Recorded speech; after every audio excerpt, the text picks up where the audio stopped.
Ang mabuting balita ng Panginoon ayon kay San Marcos.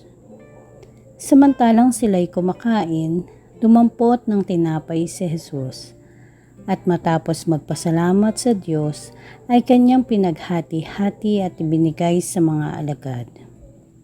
Kunin ninyo, ito ang aking katawan, wika niya. Hinawakan niya ang kalis at matapos magpasalamat ay ibinigay sa kanila. At uminom silang lahat.